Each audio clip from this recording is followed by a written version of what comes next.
C'est au milieu de la nuit, pendant que toi tu ronfles. Mon frère, ne ronfle pas si tu es un homme spirituel. Mais le réveil, que ça te réveille. Le milieu de la nuit est une porte de combat et de victoire. Dieu a dit à Jérémie, je t'ai appelé, je t'ai établi pour déraciner, pour arracher, ensuite s'aimer. On ne s'aime pas si on n'a pas déraciné. La porte de minuit est une porte ouverte pour tous les esprits. Si toi tu dors, tu dois savoir que les sorciers ne dorment pas. Les magiciens ne dorment pas. Les voyages astrales se passent à minuit. Ils ne dorment pas. Tu as un père franc-maçon, tu dois savoir que même si tu le vois au lit en train de ronfler, il n'est pas là.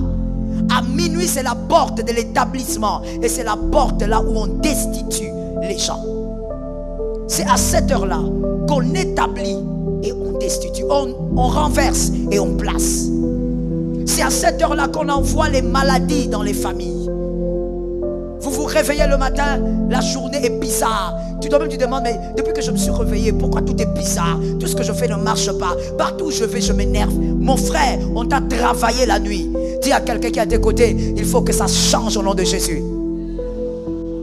Non, je disais, dis à celui qui est à tes côtés, il faut que ça change au nom de Jésus. Toi, on ne peut pas être en train de travailler la famille à minuit, toi tu dors. Madame, toi tu dors toute la nuit. Tu n'es pas un enfant de 8 ans. Tu dors toute la nuit comment?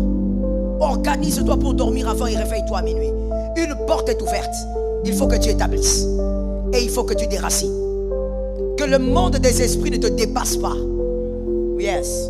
Ça ne doit pas être au-delà de ton intelligence. Lorsque tu te réveilles le matin, tu as déjà établi la porte de minuit. Voilà pourquoi la plupart des délivrances, même dans la Bible, s'est passé au milieu de la nuit. Paul et Silas, les chaînes sont tombées au milieu de la nuit. La plupart, Pierre, l'ange est venu le délivrer de la prison. C'était au milieu. D'ailleurs, on disait que Pierre dormait, il ronflait. L'ange l'a tapé, il a dit réveille-toi monsieur. C'était au milieu de la nuit. La délivrance se passe à minuit. C'est à minuit que tu dois établir la délivrance de ta famille, de ta vie. C'est à minuit que tu dois placer les bornes. Tu dis à partir d'aujourd'hui, esprit de mort, tu te limites là. Tu ne dépasseras pas ça.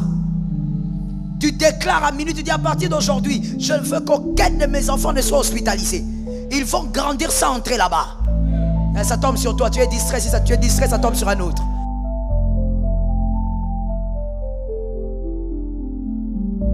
Ils n'ont jamais passé même 3 jours sur un lit d'hôpital. Oh oui, ça existe. Tout dépend de ce que toi tu crois. Le monde des esprits fonctionne avec la foi. Tu crois, ça marche. Tu ne crois pas, tu subis. Dis à un voisin, ne subis pas. Il y a aussi la porte de l'aurore. Genèse 28, 18. Genèse 28, 18. La porte de l'aurore, c'est l'heure de la visitation. C'est l'heure de la révélation. La plupart des gens vont vous dire, j'ai dormi, mais c'était vers le petit matin. C'est l'heure de la révélation. Il y a aussi Genèse 32, 24 qui nous le dit. Genèse 32, 24. Vous allez voir que dans tous les 2 versets, c'est Jacob. Jacob a vu d'abord l'échelle, les anges monter, descendre. Et la Bible dit, il s'est réveillé le matin, au petit matin. C'est à l'aurore. C'est l'heure de la révélation. À cette heure-là, les anges doivent venir te parler, te dire des choses. À cette heure-là, les anges doivent venir te communiquer des choses. Voilà pourquoi tu dois te préparer à minuit. Toi, tu fais un travail de déclaration et tu demandes au Seigneur qu'à l'aurore, tu ne rates pas ta faveur. Et le Seigneur vient te dire, monsieur, il y a des personnes, comme une dame que j'ai rencontrée il y a quelques jours, qui, à chaque fois que c'est l'aurore, Dieu lui dit exactement dans quel bureau entrer et dans quel bureau ne pas entrer. Et elle vit sa vie comme ça. Quand elle se réveille, elle prend sa voiture, elle sait où est-ce qu'elle doit aller. Et là où Dieu lui a montré, ça marche toujours. Pendant que toi tu te réveilles comme ça, excuse-moi le terme, comme un chat, comme un petit, je sais pas, un petit renard. Il y a des gens, quand ils se réveillent, il y a des mystères qui sont déjà posés sur leur tête. Pourquoi? Parce qu'ils se sont déjà préparés la nuit. Et à l'aurore, l'ange ne passe pas, l'ange entre chez lui. Ce qui est sûr, c'est qu'à l'aurore, les anges ont déjà localisé les maisons, là où ils doivent déposer la grâce. S'ils passent chez ton voisin sans passer chez toi, à partir d'aujourd'hui, ça doit changer. Tu dois te préparer à minuit.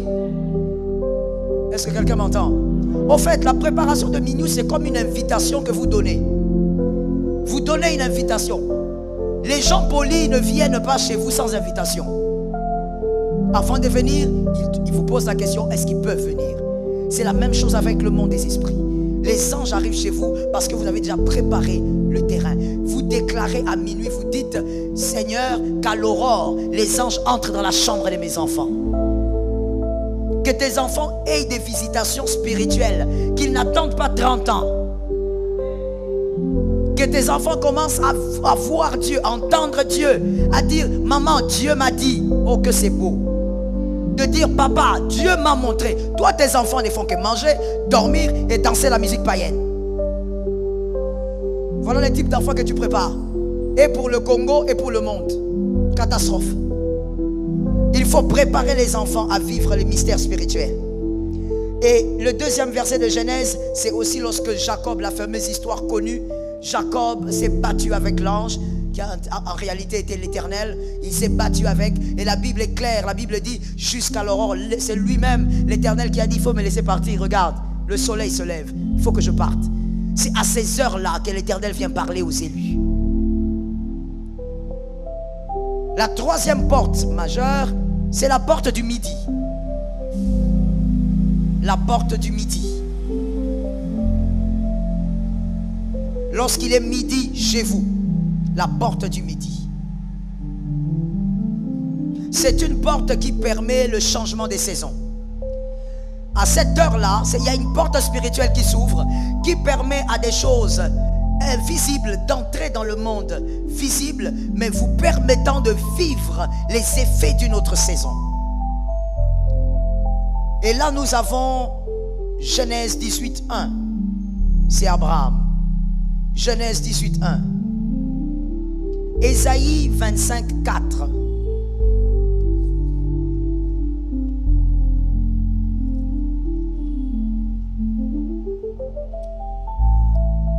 On va lire Ésaïe 25:4.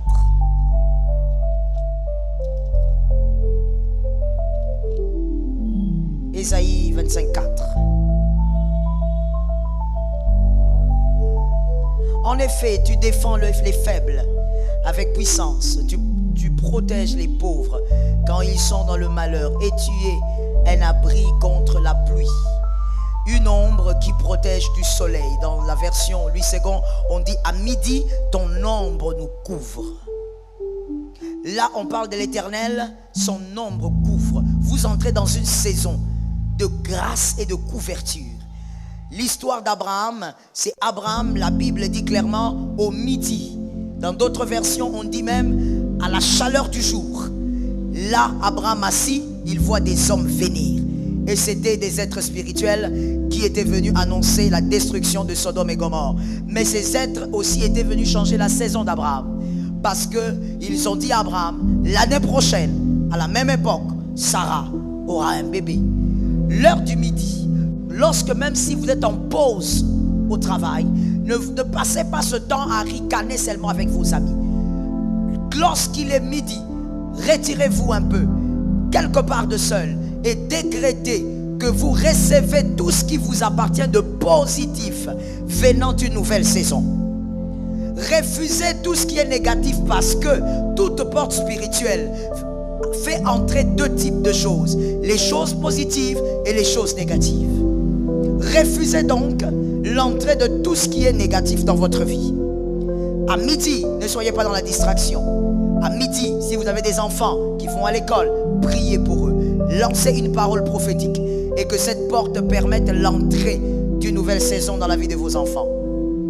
Comme je le disais, une porte spirituelle, elle peut être bénissante comme elle peut être maudissante. Donc, vous devez libérer les grâces lorsque la porte s'ouvre. Il y a donc trois portes majeures qui s'ouvrent, que vous le sachiez ou pas, ces portes s'ouvrent. Que vous tenez compte de ça ou pas, ces portes s'ouvrent et elles opèrent. Que Jésus te donne la victoire. Lorsque vous voyez la porte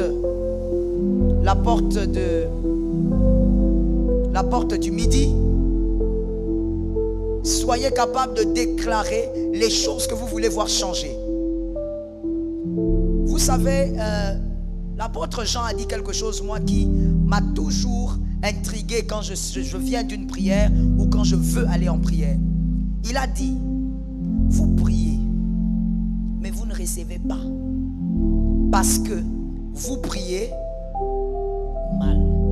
Donc on peut prier, jeûner, on maigrit. Mais Dieu n'a rien entendu parce que tu as mal prié. Et il n'y aura pas d'exaucement. Il est important de faire ce que l'apôtre Paul dit. Lorsque vous battez un coup, vous donnez un coup, donnez le coup sur la cible. Ne battez pas, ne donnez pas le coup comme en battant l'air. Lorsqu'il y a des choses dans votre vie que vous voulez voir changer, est-ce qu'il y a quelqu'un qui veut voir changer certaines choses dans sa vie? Alors, puisque nous sommes nombreux, quand il y a des choses que tu veux voir changer, je ne te dis pas que tu ne peux pas prier à d'autres heures. Tu peux prier à toutes les heures. La Bible dit prier sans cesse. Mais moi, je te parle des portes qui s'ouvrent. Parce qu'il y a des heures où les portes sont ouvertes et il y a des moments où les portes se referment. Lorsque c'est midi, tu peux en profiter pour déclarer que la saison doit changer dans ce domaine-là. Parce que c'est une porte ouverte pour changer les saisons. Abraham a vu ces trois hommes. Abraham ne savait pas que ce jour-là, sa vie allait changer. Et c'est ce jour-là que sa vie a changé. Et Dieu vient à midi parce que Dieu respecte les portes. Est-ce que quelqu'un m'entend? Dis à ton voisin que l'Éternel t'aide à vivre exactement ce qui a été prévu pour toi.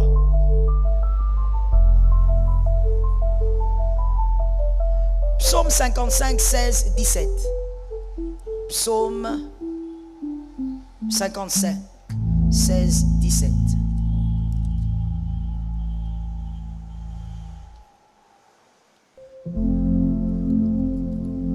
Psaume 55. Ok, chez moi c'est le verset 18, mais si vous avez 8 secondes, probablement c'est 16 et 17. Il est écrit, le matin, à midi et le soir, je me plains, je soupire, Dieu entend mon appel. Le psalmiste a parlé de combien de fois? Et il a précisé, vous l'avez remarqué chez vous? Il a dit quoi chez vous? Il a ciblé 3 moments. Pourquoi? Parce que ce sont les 3 portes. Les 3 portes sur lesquelles il faut profiter. Lorsqu'il dit le soir, dans certaines versions on dit la nuit. On profite des portes ouvertes. Ne prie pas comme quelqu'un qui ignore. Prie avec la connaissance. Et ça va t'aider à bien prier. Plusieurs orateurs ici ont dit, il faut prier. Il faut prier. Il faut s'élever en prière. Mais on ne prie pas n'importe comment. Sinon un jour tu vas dire, j'ai trop prié, je n'ai rien vu. On ne prie pas n'importe comment. On prie sans cesse, mais avec stratégie. Est-ce que quelqu'un m'a entendu? On prie sans cesse, mais avec stratégie. Je reviens donc à ce qu'on disait. Il faudrait éviter de sentir une certaine contrainte quand il s'agit de contribution. Tout doit se faire par amour. Lorsqu'on te dit viens contribuer, envoie-nous l'argent très tôt matin à 5 h du matin, prends la moto. Frère, 5 h du matin, vous voulez faire quoi avec l'argent à cette heure-là? Vous allez aller payer le cercueil à 5 h du matin. Toi aussi avec toute ignorance, tu calcules bien le temps et tu arrives paf à 5 h du matin. Mon frère, à l'heure de l'aurore, reçois d'abord tes grâces. Est-ce que quelqu'un m'entend bien? Si tu dois aller au travail, tu sais que c'est loin, tu calcules la distance, tu as l'habitude de quitter chez toi à 5 h. Alors, sur la moto, sois en train de recevoir tes grâces. Déclare en disant, Seigneur, que la porte de la faveur me localise là où je suis. Ça ne doit pas te rater. Monsieur, est-ce que vous savez pourquoi? Avez-vous déjà réfléchi au fait qu'un accident se passe et après l'accident, on vous dit, il y avait 3 personnes. 2 sont morts, 1 est resté. Et le 1 là qui est resté, il n'a pas de grands chocs, il a juste des petits chocs. Qu'est-ce que vous comprenez? Qu'est-ce que vous comprenez? Écoutez ce que le rationnel va vous dire. Non, mais c'est certainement que la percussion était du côté des 2 autres. Lui, il était épargné parce qu'il était vers le chauffeur. C'est pour ça, ce ne sont que des mots. La réalité spirituelle est tout autre. Celui-là, c'est le seul qui était protégé. les autres n'étaient pas protégés. Mais comment est-ce qu'il a été protégé? Est-ce par les prières de son père? Est-ce par les dîmes? Est-ce par les offrandes? La Bible dit, il renouvelle ses bontés. Dis-moi ça avec autorité.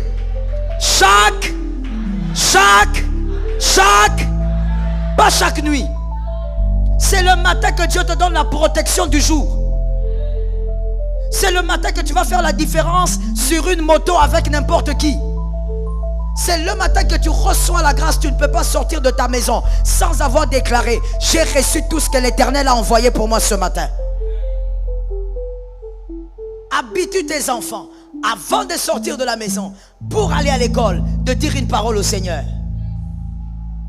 Ce n'est pas par hasard que vous allez à 10 pour une interview. Vous faites, vous partez, on appelle les autres. Toi, on ne t'appelle pas. Comment on ne t'a pas appelé? Il y avait 10 personnes, on a appelé 7. Toi, tu fais partie des échecs. Pourquoi toi, tu fais partie des échecs?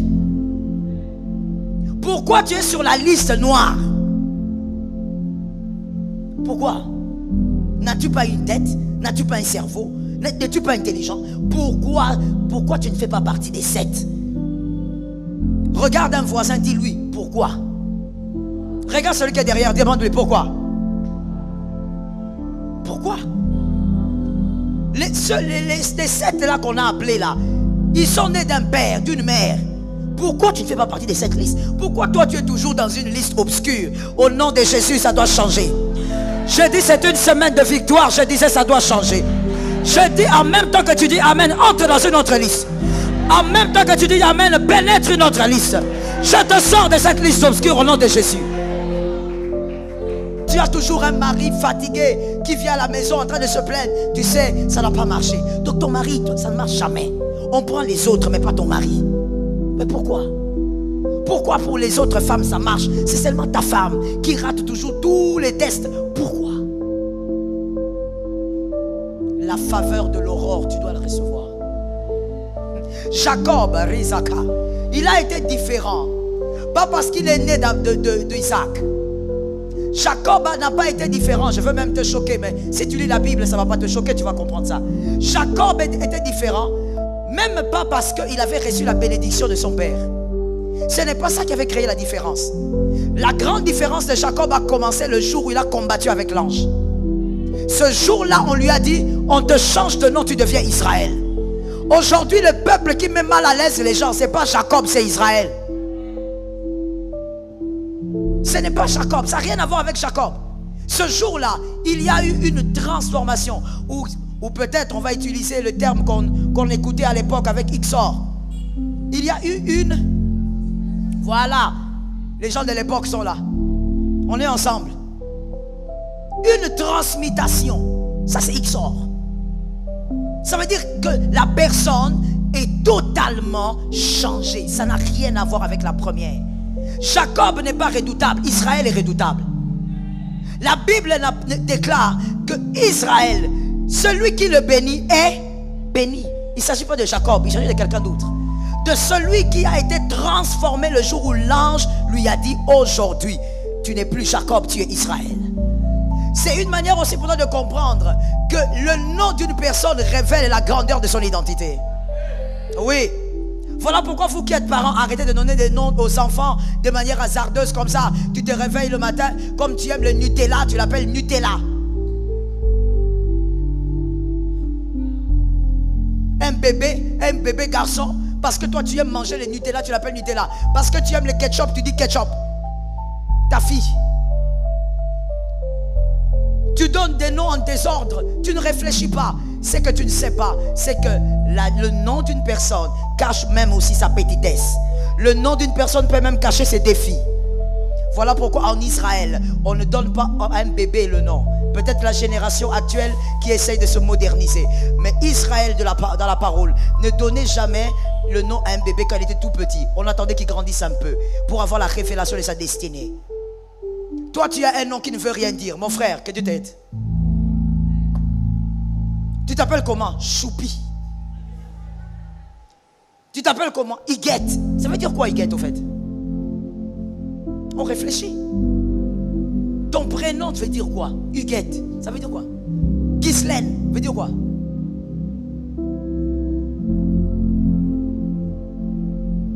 Cécile, ça veut dire quoi?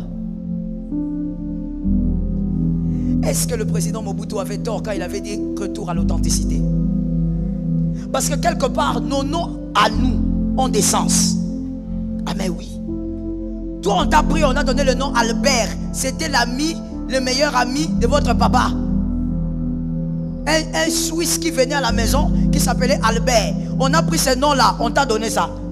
Comme tu es là, tu sais même pas ce que ça signifie Albert. On t'appelle Albert, tu viens. Nos noms à nous, quand je dis nos noms, je parle de l'Afrique. Nos noms ont un sens. Quand on t'appelle, on sait, ah, ça signifie comme ça. Que quelqu'un me donne son nom. Pardon? Seb. Sem. Ça c'est ton prénom. Ah ça au moins, ça c'est biblique. Ça c'est autre chose, il y a une définition. Que quelqu'un me donne un prénom. Que quelqu'un me donne un nom. Son nom. Pas le prénom. Un nom. Et qui a ça la signification? Ça veut dire quoi? Fontaine. Vous voyez l'Afrique. C'est ça l'Afrique. La belle Afrique. On donne les noms à nos enfants tout en sachant que ça... Tu vois maintenant quand je t'appelle, je déclare quoi? La fontaine. Que ça coule et que ça ne s'arrête pas. Parce que appeler une personne, c'est invoquer des esprits. Là je te réchoque. Appeler une personne, c'est invoquer des esprits. Voilà pourquoi je te disais, le peuple d'Israël ne blaguait pas avec le nom. On choisissait le nom. Quand tu appelles un enfant, depuis que tu as commencé, quoi? Quel enfant? Moi, non, c'est pas comme ça, c'est... J'ai ce nom-là dans la tête, attendez. Mampassi. Depuis que tu as commencé, Mampassi. Mampassi. Même l'enfant, quand il ne veut pas vivre l'impasse, il va vivre l'impasse. Même à l'école, ça sera passi pour lui de faire tout. Toutes les matières, passi. Tu es en train d'invoquer des esprits. Mais lorsque tu appelles quelqu'un d'un nom positif, et c'est son nom, peu importe qui l'appelle, on est en train de déverser les paroles de grâce sur sa tête. Il y a même des personnes ici qui ne savent même pas que signifie vraiment leur nom. Ils ne savent pas. Tout ce qu'ils savent, c'est que c'était le nom d'un ami de papa. Je dis à quelqu'un, corrige avec tes enfants. Donne à tes enfants des noms de révélation. Non, donne des noms de... Ne prends pas aussi un nom seulement parce que c'est biblique. Tout ce qui est biblique n'est pas forcément divin. Tu ne vas pas prendre le nom de l'enfant, tu donnes Caleb. Je sais que ton frère s'appelle Caleb. Caleb veut dire chien. Alors quand tu donnes un nom, il ne faut pas seulement dire que non, c'est dans la Bible. Ou comme j'ai vu une dame qui nous avait carrément choqué. Lorsque j'étais allé en train de... Lorsque ma deuxième était bébé, et j'allais avec elle pour l'apaiser. On appelle la dame. Maman, comment vous s'appelle votre bébé? Sofnat Panea. Pourquoi tu fais ça? Même si la signification est bonne, l'enfant va grandir comme ça, à l'école il dit Sofnat Panea. Ayez un peu d'amour quand même pour les enfants. Pensez quand même à l'avenir de l'enfant. L'enfant, on va l'appeler qui? Sophie? Sophie? Et c'est un garçon, comment on va l'appeler Sophie?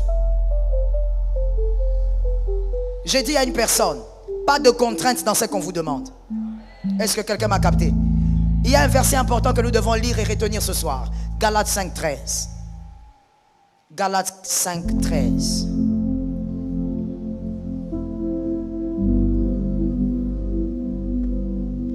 Galates 5:13. Je vais commencer avec ce qui... Galates 5:13. Que je le trouve. Ok. Ma version est parole de vie. Et donc elle sera très différente de la vôtre. Galates 5:13. Vous, frères et sœurs, vous avez été appelés à la... Oh, thank you, Lord. Vous, frères. Es-tu concerné par cette parole? Vous avez été appelés à la liberté. Virgule. Mais cette liberté ne doit pas être une excuse pour vos désirs mauvais. Lui second, pour vivre de la chair. Donc, l'apôtre Paul est en train d'équilibrer. Il dit, vous avez été appelés à la liberté. Vous tous qui êtes enfants de Dieu. Vous tous qui avez reçu Jésus. Mais n'en profitez pas pour vivre selon la chair. Je commence par la fin et je vais rentrer vers le début pourquoi on a lu ces versets. Lorsque l'apôtre Paul est en train de dire, n'en faites pas un prétexte pour vivre selon la chair, que la liberté en Christ ne te fasse pas dire, c'est ma vie, laissez-moi, c'est ma vie privée. Mon frère, dans le royaume de Dieu, il n'y a pas de vie privée. Est-ce que quelqu'un m'entend bien? Ça veut dire que si je te vois dans le mal, je veux venir te voir, je te dis, mon frère, arrête ça. Ce que tu fais est un péché. C'est ce que d'ailleurs la Bible recommande. Quand tu vois ton frère dans le mal, ne calomnie pas, va voir ton frère. Parle avec ton frère. Dis-lui que ces derniers temps, je te vois trop avec la fille là, Niclette. Qu'est-ce que tu fais avec Niclette? Non, on est seulement amis. Non, les amis ne fonctionnent pas comme ça. Et d'ailleurs, cette amitié-là où vous montez le soir, vous remontez encore le soir, vous remontez, c'est une amitié bizarre. Mon frère, attention, les péchés existent. Ne faites pas de votre liberté, quoi? Un quoi? Pour vivre dans le péché. Non, laissez-moi, moi c'est ma vie. Alors tu sors avec cet homme marié. Mademoiselle, il faut arrêter ce genre de choses. Tu ne peux pas dire, c'est ma vie, je sais ce que je fais, je suis mature, je suis adulte. Non, non, non. Dans le Seigneur, si je constate que tu sors avec un homme marié, la Bible me donne l'autorisation de venir te voir et de te dire, cet homme-là est marié. Tu es en train de vivre dans le péché, arrête de vivre dans le péché. Nous devons nous soutenir, les frères et les sœurs. Les enfants de Dieu aiment seulement cette phrase pour dire, voilà, quand j'ai des problèmes, il faut m'aider, il faut me soutenir pour commencer mon entreprise. Frère, je dis ceci, on ne va pas commencer à t'aider pour commencer ton entreprise. On ne va pas t'aider là-bas, on va d'abord t'aider à vivre dans la sainteté. J'entends 2 amens. Je sais que c'est toi, mais dis amen. Non, comme je suis ici, je vais lancer une entreprise, alors je vais aller voir mon frère là, à l'église. Mon frère, on ne va pas t'aider pour lancer quoi que ce soit. Commence d'abord par vivre dans la sainteté. Il ne faut pas seulement voir les versets bibliques lorsque c'est là vous intéresse ou c'est dans votre avantage. Les versets bibliques, il faut bien les lire, bien les comprendre et faire la volonté de Dieu selon la parole de Dieu. La Bible dit, donc je reviens maintenant vers l'alpha. La Bible dit que nous avons été appelés à une vie de liberté. En Jésus, on est libre. En Jésus, on n'a pas de contraintes. En dehors de certaines contraintes dont je vais te parler tout à l'heure, que la parole de Dieu recommande à tout élu. Mais en Jésus, on est libre. Voilà pourquoi ce n'est pas normal qu'en Christ, il y ait quelque chose qui devient pour toi comme un fardeau. Si tu ne fais pas ça, tu as l'impression que tu es mal. Alors que ça n'a rien à voir avec ton salut. Il y a un problème chez toi. En Jésus, on a la liberté de dire, écoute, je n'ai pas d'argent, je ne pourrai pas contribuer. Et personne ne va te détruire. Vous comprenez ton amen? Je comprends. En Jésus, tu dois avoir, parce que quand j'ai compris, quand je dis tu es libre, toi-même tu n'as pas compris. Donc, tu dois avoir la liberté de dire, non, on a demandé autant, moi je vais donner autant parce que c'est ce que j'ai. Et personne ne te détruit. Personne n'envoûte tes enfants. Aucun oncle ne te dit, toi tu as fait ça. La nuit tu vas voir, tu ne vas pas dormir. Frère, je vais dormir. Et d'ailleurs, je vais même dormir à l'heure où tu as dit que je ne vais pas dormir. Même si je n'ai pas sommeil, je ferme les yeux. Je ferme les yeux et puis je dis, j'attends, viens. Pourquoi? Parce que c'est en Jésus. Nous sommes cachés en Christ, Christ est caché en Dieu. Est-ce que quelqu'un m'entend bien? Ils viendront par et ils se disperseront. Comment tu hésites comme ça? Tu connais le verset, tu ne connais pas? Il faut lire la Bible. Ils viendront par un seul chemin. Ils se disperseront par 7. Eux-mêmes vont créer les 7 chemins là. Ils vont créer ça. Quelqu'un ne peut pas te dire, si toi, tu ne fais pas ça, tu ne te marieras pas. Oh my God, tu es qui? Qui es-tu? Qui es-tu? Car en réalité, nous tous, nous venons de Dieu. Nous tous, nous étions des esprits auprès de Dieu. Si la tombe de Jésus est vide, tu ne feras rien. Que ton amen te délivre, apparemment tu es sous le joug. Sois délivré. Même ton amen, on sent que tu es timoré. Tu as peur. Tu es là en train de regarder à gauche, à droite. Peut-être qu'ils vont m'écouter ici. Tu es libre. Il nous a délivrés de la vaine manière de vivre de nos pères. Ce qui condamnait ton père ne doit pas te condamner. The name of Jesus. Il y a quelque chose de merveilleux que j'ai aimé en lisant la parole de Dieu. Noé, un homme très étrange. Très étrange. Noé a 3 fils. Il a Sem, Cham, Japheth. Et cet homme très étrange là, il boit son truc. Je ne sais pas si c'était le Bombay ou quoi. Mais il devient tellement ivre au point où il expose sa nudité, cet aventurier. Il expose ça. Et puis, le petit vient. Cham crie, regarde. Au fait, quand on lit les textes originaux, Cham n'avait pas insulté. Cham n'avait pas dit, non. Cham, il avait seulement constaté et puis il a souri. Les textes originaux disent sourire et il est parti. Il n'avait pas parlé. Dans certaines traductions, on nous a mal traduit malheureusement. On dit il s'est moqué. Il ne s'était pas moqué. Il a souri et il est parti. Il a dit à ses frères, venez voir votre papa. Votre papa vraiment. Maintenant Noé, quand il redevient lucide, il dit, qu'est-ce qu'il a fait? Oh non, tu vois quand tu étais là-bas, il a souri. Maintenant il a souri quoi? Non, on ne sait pas, mais tu étais nu. Ah bon? Il regarde Cham. Cham était son cadet. Il dit à Cham, Canaan est maudit. Alors que ce n'est pas Canaan qui est devant lui, c'est Cham. Canaan est le fils cadet de Cham. Ce n'est même pas l'aîné, ce n'est pas le deuxième, c'est le cadet. Noé, pourquoi tu ne maudis pas celui qui a ri? Pourquoi tu ne maudis pas celui qui a souri? Tu maudis son fils cadet.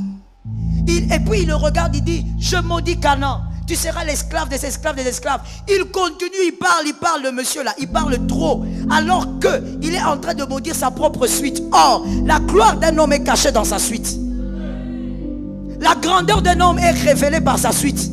Noé, il est tellement dans les émotions que non seulement il maudit le troisième fils alors qu'il n'y en a pas beaucoup, mais il maudit son petit-fils. Alors que le petit-fils n'a rien fait. Est-ce que quelqu'un m'entend? Lorsque Noé maudit le petit-fils Canaan, il dit qu'il sera l'esclave des esclaves et qu'il sera meurtri au milieu de ses frères.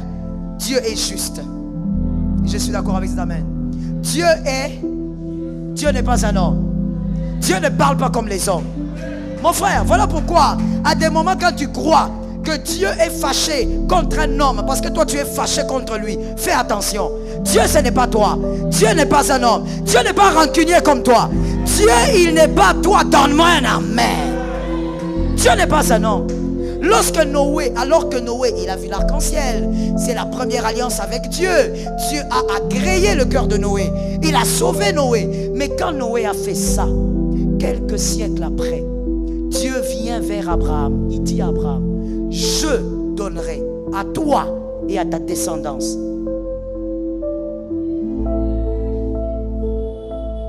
Il ne dit pas je donnerai Ephraïm, Manassé. Il dit je donnerai Canaan. Celui qui a été maudit est devenu le choix de Dieu. Parce qu'on ne peut pas maudire Canaan à cause de Cham. C'est Cham qui a péché, ce n'est pas Canaan. Au nom de Jésus de Nazareth, toi tu ne peux pas porter la malédiction de ton père, de ta grand-mère, de ton arrière-grand-mère. Am I talking to you? Je dis tu ne peux pas porter ça.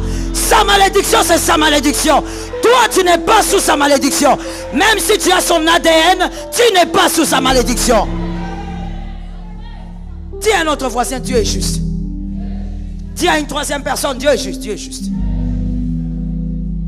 Comment toi tu peux maudire Canaan? Canaan a fait quoi?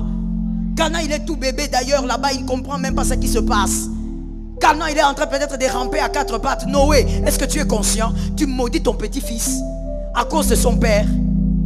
Alors que celui qui a fait du mal est devant toi. Vous savez, il y a des gens comme ça. J'ai vu aussi des cas comme ça dans certaines délivrances. Où l'enfant, je l'ai raconté quelque part, je te le raconte aussi. Une fille que je connais jusqu'aujourd'hui, elle est dans les moments des prières que Jésus l'aide. Cette fille, elle est africaine. Partout où elle va, on la chasse. Partout. Elle a commencé l'université, on l'a chassée. Et il y a toujours une raison en fait. Quand elle veut aller habiter chez sa tante parce que maman n'est plus, on la chasse. Quand elle va de l'autre côté, on la chasse. Et donc la réputation aussi s'abîme. On dit non, non, non. Comme on la chasse partout comme ça, elle est dangereuse. Faites attention. Elle a arrêté les études parce qu'elle n'avait plus le moyen. Elle est allée à Yaoundé parce qu'elle était ailleurs. Elle arrive à Yaoundé pour commencer à travailler. Elle est allée chez une cousine. vivre avec la cousine, parce que c'est la cousine qui avait le deal du travail. Elle arrive là-bas. Sa cousine est contente de la voir. Lui donne le deal. Ça commence bien. Avant même qu'on l'engage, la cousine la chasse. Quand elle commence le travail, elle fait 3 mois, on la chasse. Quand elle m'a contacté pour la prière, elle m'a expliqué sa vie. J'ai dit, mademoiselle, tout ce que tu me racontes a des choses lourdes comme ça. Tu as quel âge? J'ai 28 ans. 28 ans? Tu n'arrives pas à te stabiliser. Le problème c'est quoi? C'est qu'on me chasse. Moi on me chasse. On a commencé à prier. Et au finish, l'Éternel a dit ceci, c'est ce que je veux te dire. L'Éternel a dit, il a donné même le nom de son grand-père. Son grand-père dans leur village, dans sa jeunesse, avait volé la chèvre de quelqu'un. Yes.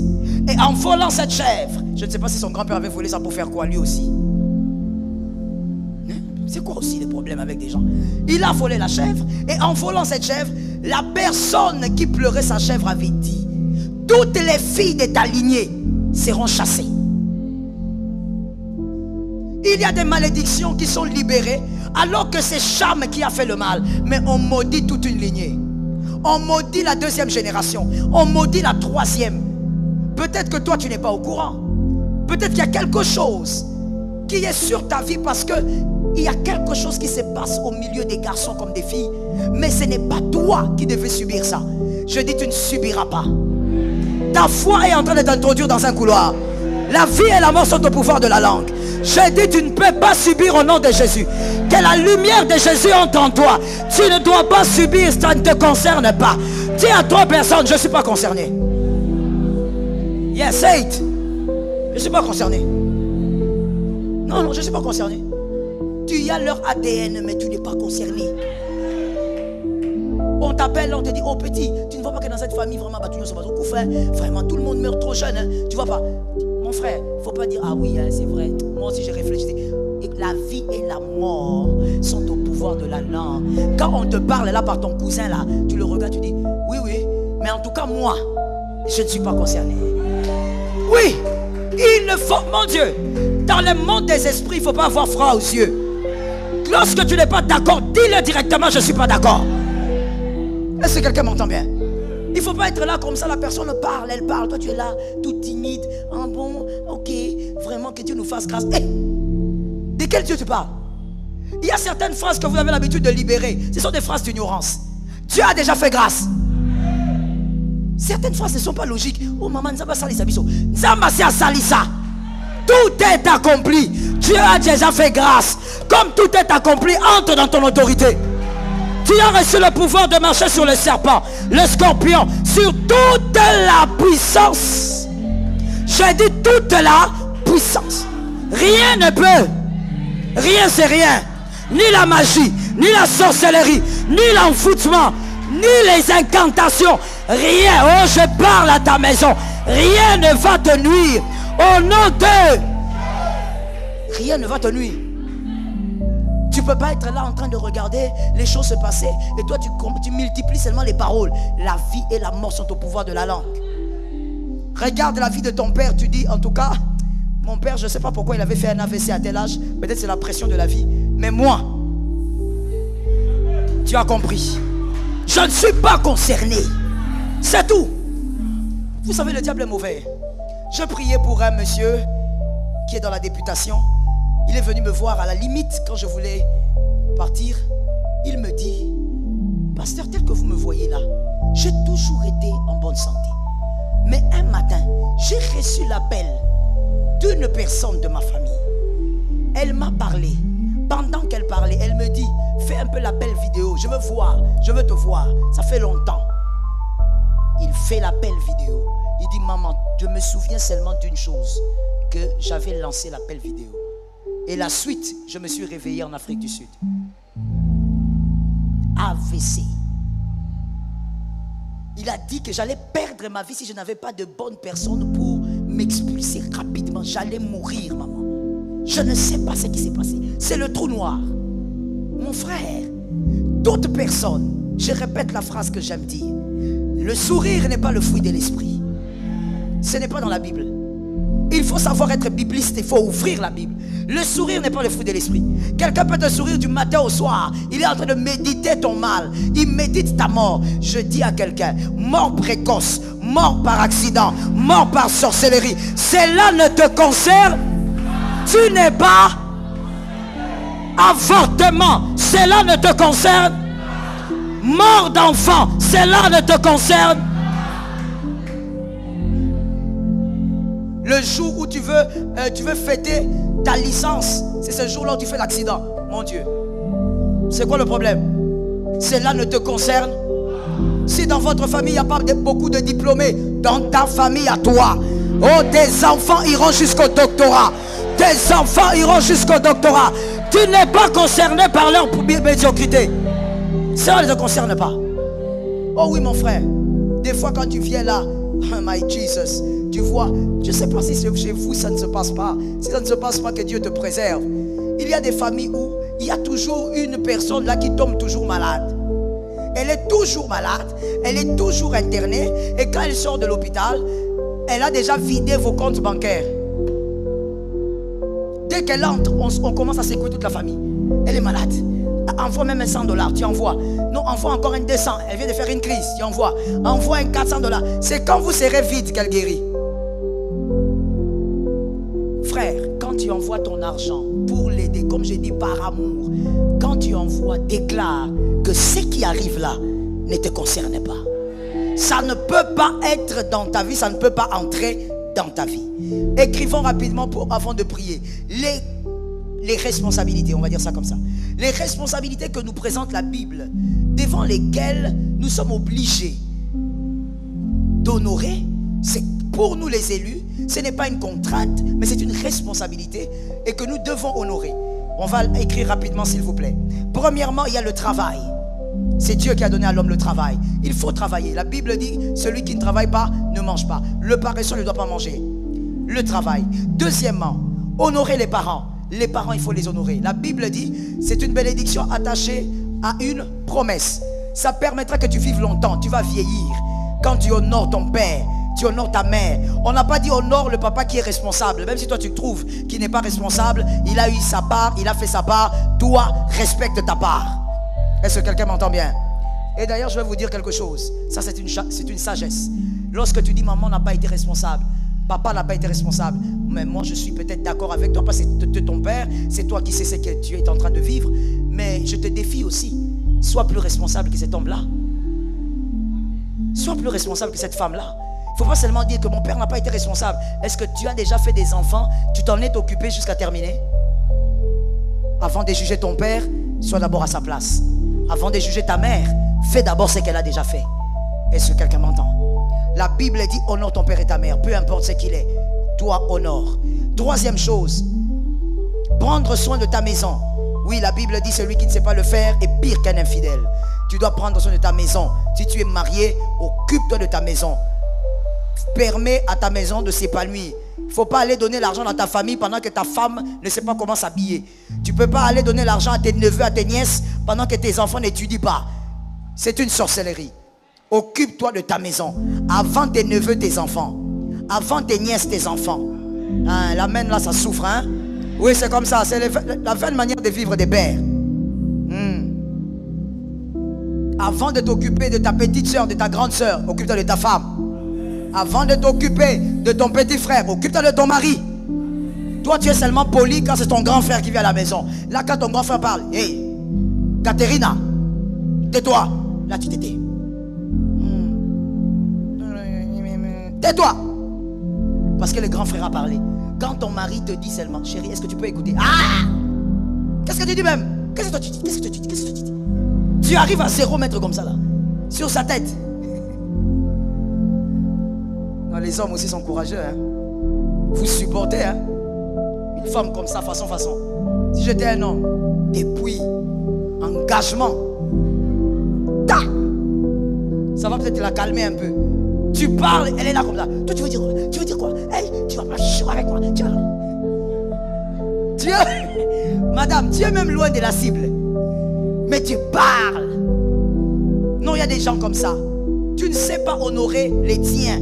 Mais c'est au dehors que tu es le bon monsieur, tu es poli, tu es gentil. Mais ta femme, elle n'a jamais vu cette gentillesse en fait. Elle n'a jamais vu ça. C'est pas normal. La Bible dit, occupez-vous des vôtres. Quatrièmement, c'est ça? Quatrième, s'occuper des orphelins et des veuves. C'est biblique. Il est le père des orphelins, le défenseur de la veuve. Quand tu t'occupes d'une veuve, Jésus se sent honoré parce que tu t'es occupé des personnes que lui défend personnellement. S'occuper de l'orphelin et de la veuve. Cinquième ou sixième, le respect de l'adoration. C'est une responsabilité du chrétien. Il est écrit, l'heure vient et elle est déjà venue. Où les vrais adorateurs adoreront le Père. Exactly. L'adoration est une responsabilité pour un élu. Quand on dit adoration, on voit aussi dîme, offrande et action de grâce. Ça fait partie de l'adoration. Il n'y a pas d'adoration sans dîme, sans offrande. Ça fait partie de l'adoration. Sixième maintenant. Sixième, on y va. Aimez votre femme, comme la Bible le dit. Marie, aimez. Voilà. Marie, aime ta femme. Aimer votre femme, se soumettre à son mari, ce sont des responsabilités que la Bible nous accorde. Ça veut dire que là où tu dois te sentir obligé, c'est par rapport à ces choses que je te présente. Où tu dois te dire non, si je ne fais pas ça, c'est pas bien. J'ai péché. L'homme doit aimer sa femme. La Bible ne dit pas ses femmes, sa femme. Une seule. Si c'est elle que tu as choisie, reste là-bas. Oh non, tu as changé. Mais toi, tu ne savais pas. Toi, tu ne savais pas que quand on épouse une femme, elle fait un enfant, elle change. Deuxième enfant, elle change encore. Tu ne savais pas. Tu croyais qu'elle allait rester seulement mannequin. Non. Plus elle fait les enfants, plus elle change. À moins qu'elle soit très disciplinée pour garder sa ligne. Mais sinon, elle va changer. Mais c'est la femme que tu as aimée, aime-la. Et ce qui est étrange, c'est que ce sont les hommes qui sont là, mais ils disent pas amen. J'ai même vu un qui a regardé. Ça veut dire qu'il regarde avec regret. Mon frère, intercède, mais reste là. Il y a un monsieur une fois qui m'a dit, pasteur, est-ce qu'il n'y a pas une formule à faire? Vous savez, les hommes sont des aventuriers des fois.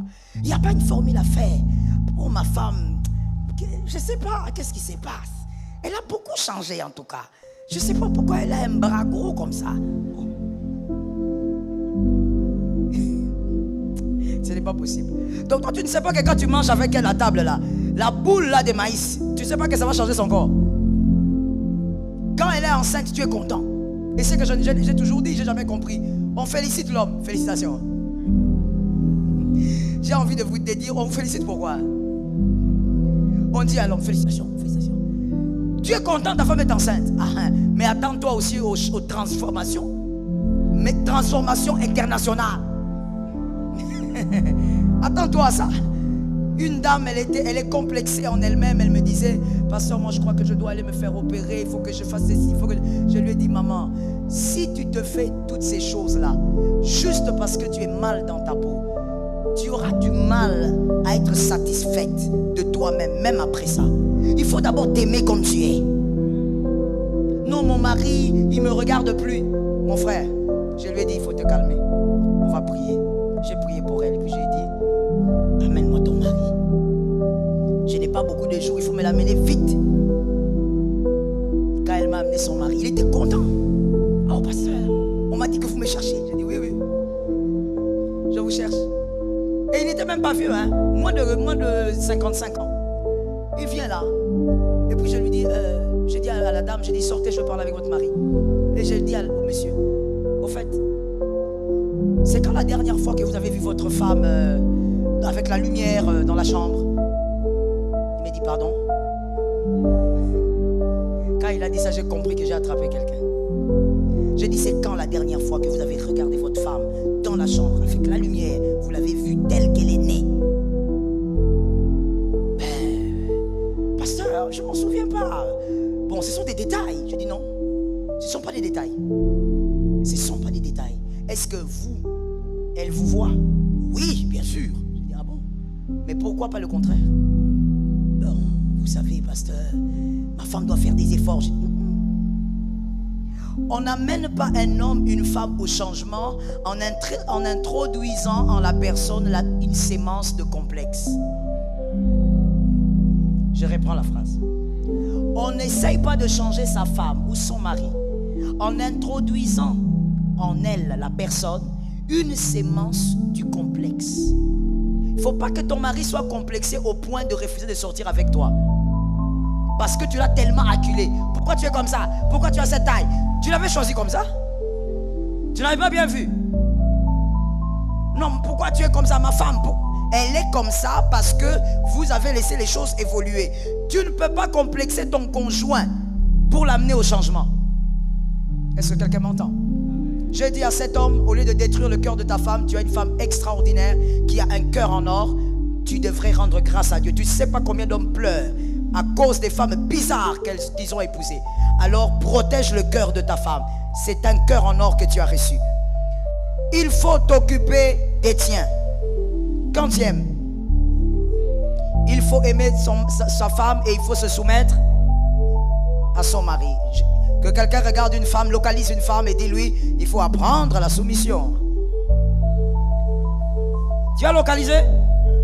Bon, je te laisse encore quelques minutes. Localise encore. Si elle est fâchée, dis-moi. Il faut apprendre la soumission. La soumission, ça s'apprend. Si évidemment vous ne l'avez pas vu, vous n'avez pas vu votre mère le faire, mais ça s'apprend. C'est-à-dire, la soumission, c'est se mettre en dessous de quelqu'un, en dessous de cette personne qui vous oriente, qui vous guide. Vous faites confiance en la personne, c'est-à-dire en votre mari. Voilà pourquoi épousez un homme qui a un cerveau qui fonctionne très bien. Parce que tu vas aller te soumettre chez quelqu'un de façon, tu vas t'étonner. Tu seras obligé de te soumettre. La soumission s'apprend. Il y a des femmes, lorsqu'on parle de soumission, elle a l'impression qu'on est en train de lui parler des épines ou d'une flèche qui est en train de la trapper vers le dos. La soumission est une valeur. Est-ce que quelqu'un m'entend bien? Est-ce que quelqu'un m'a capté? Les amens sont partis où? D'accord. Dernière chose, dernière responsabilité que la Bible vous recommande, ce sont, si vous voulez, entre guillemets, les contraintes d'un élu. Gagner les âmes par l'évangélisation, par votre vie, par les paroles et par les finances. Servir Dieu, gagner les âmes. On doit gagner les âmes. Vous dites, écoutez, moi je veux vous accompagner dans l'évangélisation. Écoutez, moi je veux contribuer à la distribution des affiches. Écoutez, moi je veux payer pour 2 panneaux qu'on va placer dans la ville pour la publicité. Vous gagnez les âmes. C'est une responsabilité de tout élu. Ce sont là les contraintes, si vous voulez, d'un élu. Mais en dehors de ces choses, que tu ne te sentes pas obligé au point d'avoir peur de perdre ta vie. Même Jésus, quand il te demande des choses, il ne te menace pas. Il ne te dit pas, si tu ne fais pas ça, Léonel, je vais te tuer. Non. Même Jésus qui est notre Dieu ne te menace pas, ne menace pas ta vie. Fais attention à celui qui menace ta vie. Celui qui menace ta vie, présente-lui la croix. Ah, j'ai aimé cet amen. Celui qui menace tes enfants, présente la croix. Celui qui menace ta maison, présente la croix. Celui qui menace tes finances, présente. Celui qui menace ta santé, présente. Celui qui menace ton épanouissement, présente. Que personne ne touche à ta vie. Que personne ne touche à ta maison. Que personne ne touche à ce que Dieu t'a donné. Quelqu'un m'a dit, c'est l'Éternel qui me l'a donné. Parle avec foi, mon frère, c'est l'Éternel qui me l'a donné. Et je garde toutes les bénédictions, visibles comme invisibles, au nom de Jésus de Nazareth.